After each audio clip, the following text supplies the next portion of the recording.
24 दिन में 11 बच्चे मारे जाते हैं, 11 बच्चों की मौत होती है। वजह जानलेवा सिरप जो सरकारी फ्री मेडिसिन के जरिए, उस स्कीम के जरिए बांटा जा रहा था और अभी तक सरकारें जागी नहीं हैं। और यह है दरअसल इस देश में मोदी जी का विकास और मोदी जी के नेतृत्व में जो भाजपा सरकारें चल रही हैं उनकी जानलेवा लापरवाही।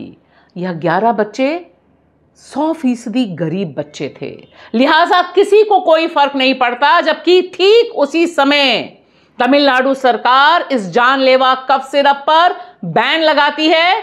और देखिए कितनी बड़ी आयरनी है, कितनी बड़ी विडंबना है कि एक सिरप जो मध्य प्रदेश और राजस्थान के बीजेपी सरकार बांट रही है और वो कहती है कि कोई गड़बड़ी नहीं पाई गई है, उसी सिरप पर तमिलनाडु सरकार कहती है कि इसमें मिलावट पाई गई है और इसे बैन किया जा रहा है। यह सवाल इस समय सबसे बड़ा सवाल होना चाहिए, लेकिन मीडिया के लिए यह बड़ा सवाल नहीं, क्योंकि यहां पर मध्य प्रदेश हो या राजस्थान बीजेपी की सरकारें हैं और उनसे सवाल दैनिक भास्कर के अलावा कोई और अखबार उठाने को तैयार नहीं है। नमस्कार दोस्तों, मैं आपकी दोस्त भाषा और आप देख रहे हैं बेबाक भाषा पे दो टूक कार्यक्रम, इस सवाल के साथ कि 11 बच्चे मारे गए जहरीले कफ सिरप की वजह से, और वह कफ सिरप जो सरकारें अपनी फ्री स्कीम के जरिए दे रही थीं। लेकिन देखिए 24 दिन हो गए, न मध्य प्रदेश की सरकार और न राजस्थान की सरकार, इन दोनों सरकारों को कोई परवाह नहीं और अभी तक यह सवाल का जवाब कोई देने को तैयार नहीं है कि जो सिरप 40 बार फेल हो चुका टेस्ट में, जी हां 40 बार, वो आखिर क्यों सरकारी फ्री मेडिसिन स्कीम में शामिल था। लिहाजा यह सवाल बीजेपी सरकार से इसलिए भी बनता है क्योंकि जब यह खबर आती है तमिलनाडु सरकार तुरंत ही जांच करती है और पाती है कि यह जो सिरप दिया जा रहा है यह एडल्टर्ड है, यानी इसमें मिलावट है, जानलेवा चीजें इसमें मिली हुई हैं। केंद्र की मोदी सरकार बहुत आराम से कह देती है कि भाई 2 साल से कम के उम्र के बच्चों को यह सिरप मत दो। मेरा यह सवाल है बेबाक भाषा में कि यह सिरप बनाने वाली कंपनी का क्या रिश्ता है भारतीय जनता पार्टी के साथ, मोदी जी के साथ, मध्य प्रदेश की भाजपा के सरकार के साथ और राजस्थान के मुख्यमंत्री के साथ, कि इस दवा को बनाने वालों को प्रोटेक्ट किया जा रहा है। जिस मुल्क में चुटकियों में घर गिरते हैं, बुलडोजर चल जाता है, क्या आपने कहीं खबर देखी, कहीं डिबेट देखी आपने कि 11 बच्चे जहरीली कफ सिरप से मारे गए और दवा बनाने वाली कंपनी, दवा को अनुशंसा करने वाली पूरे सिस्टम, किसी के ऊपर कोई कार्रवाई हुई? कहीं कोई कार्रवाई नहीं होती है। और जिस तरह से दैनिक भास्कर इस पर लगातार रिपोर्ट कर रहा है, सवाल उठा रहा है, उसके बावजूद जो पॉलिटिकल लीडरशिप है वह इस जानलेवा कफ सिरप बनाने वाली कंपनी को बचाने का घिनौना काम कर रही है, मानवता विरोधी काम कर रही है। क्योंकि कितनी बड़ी बात है कि जो कफ सिरप तमिलनाडु के टेस्ट में गलत पाया जाता है, मध्य प्रदेश और राजस्थान कहता है कि भाई हमें कुछ गड़बड़ी नहीं मिली है। हालांकि जब हंगामा मचता है, 11 बच्चे मारे जाते हैं, मासूम बच्चों की मौत होती है, उसके बाद वे कहते हैं हम फिर से जांच कराएंगे। लेकिन कोई पछतावा नहीं इन लोगों को, क्योंकि यह बच्चे जो मारे गए हैं यह गरीब बच्चे हैं। सरकारी फ्री दवा कौन लेता है, सरकारी अस्पतालों में कौन जाता है?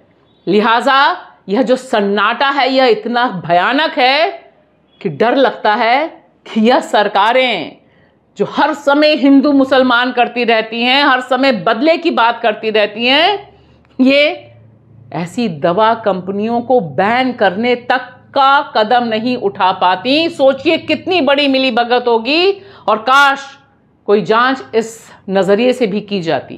खाली आपको याद दिलाने के लिए कि इन सरकारों के पास कोई दिल नहीं है और ख़ास तौर से अगर गरीब मारा जाता है, गरीब के बच्चे मारे जाते हैं, इनको कोई दुख दर्द नहीं होता। वरना देखिए, जिस समय देश में रावण जलाया जा रहा था 2 अक्टूबर को, उस दिन भी दैनिक भास्कर ने छापा था कफ सिरप से मध्य प्रदेश राजस्थान में 22 दिनों में 7 बच्चों की मौत। सोचिए, 2 तारीख को हेडलाइन थी 7 बच्चे और 4 तारीख को बच्चे 11 हो जाते हैं, यानी 23 दिन के भीतर 11 बच्चे हो जाते हैं। अगर उस समय भी रोक दिया जाता यह कफ सिरप, और कितने बच्चे इस समय अस्पताल में जीवन और मृत्यु के बीच लड़ाई लड़ रहे हैं, इसका अभी कोई ठोस ब्यौरा नहीं है। क्योंकि ये दवा कंपनी सिर्फ मध्य प्रदेश और राजस्थान में ही नहीं है, वह भी मैं अभी आपको पढ़ के सुनाती हूं। और सोच के डरिए कि यह जो मोदी सरकार का विकास है, यह कितना जानलेवा विकास है, जहां किसी को डर नहीं है कि इस तरह का खिलवाड़ देश के भविष्य, देश के नन्हे नन्हे बच्चों के साथ नहीं किया जा सकता। अगर करेंगे तो उन्हें सजा मिलेगी। उन्हें पता है कि उन्होंने डील कर रखी है, यह जानलेवा डील खतरनाक है। देखिए, दैनिक भास्कर ने 3 अक्टूबर को छापा, सीधे लिखा कि यह जो कफ सिरप, जो माएँ, जो सरकारी अस्पताल के डॉक्टर, जो केमिस्ट दे रहे हैं बच्चों की खांसी को रोकने के लिए, उनमें क्या मिला है? सिरप में गाड़ियों के कूलेंट वाला केमिकल भी मिला। कल्पना कीजिए, यह जो मिलावटी दवा का खेल है, इसकी वजह से 7 बच्चों की किडनी फेल होती है, 7 बच्चों की। और प्लीज इस खबर को सुनते समय सोचिएगा कि आपके घर का भी बच्चा हो सकता है और हमारे जानने पहचानने वाले देश के किसी भी नागरिक के बच्चे का ये हाल हो सकता है। जिस तरह से यहाँ निहाल सिंह का ब्यौरा है, उन्होंने बताया कि किस तरह से मामूली खांसी जुकाम पर 23 सितंबर को वो बच्चे को लेकर राजकीय उप जिला चिकित्सालय वैर ले गए। डॉक्टर ने दवा दी, उसने खांसी का सिरप भी दिया। सिरप पीने के थोड़ी देर बाद बच्चे की तबीयत बिगड़ गई। फिर वैर उप चिकित्सालय ले गए। गंभीर हालत देखकर डॉक्टर ने भरतपुर और फिर जयपुर रेफर किया। जयपुर में उपचार के दौरान 27 सितंबर को बच्चे की मौत हो गई। और इसी तरह से सीकर की घटनाएं, अनगिनत बच्चों की इस तरह से मारे जाने या फिर गंभीर स्थिति में अस्पताल में भर्ती होने की खबरें हैं। और यहां यह समझना जरूरी है कि दरअसल इस सिरप में ऐसा क्या है जिससे बच्चे मारे जा रहे हैं। यह जो जानलेवा जहरीला सिरप है, इसमें क्या मिलता है? यहां पर सिरप को पतला करता है डायथिलीन ग्लाइकोल, जो सस्ता होता है। और यहां पर आप देखिए कि इसका उपयोग कहां किया जाता है। यह एक औद्योगिक यानी इंडस्ट्रियल सोल्यूएंट है, यानी औद्योगिक चीजों में इस्तेमाल होता है, जो बच्चों के शरीर में डाला जा रहा है इस सिरप के जरिए। इसका उपयोग पेंट, वार्निश, ब्लैकवुड और अन्य इंडस्ट्रियल प्रोडक्ट्स में होता है। और यह इसलिए होता है क्योंकि इससे सस्ता हो जाता है, मीठा हो जाता है और आसानी से कंपनियां मुनाफा कमाती हैं। यहां पर सीधे सीधे लिखा है कि इसकी वजह से किडनी और नसों पर गंभीर नुकसान होता है और बच्चों के लिए यह जहर की तरह काम करता है।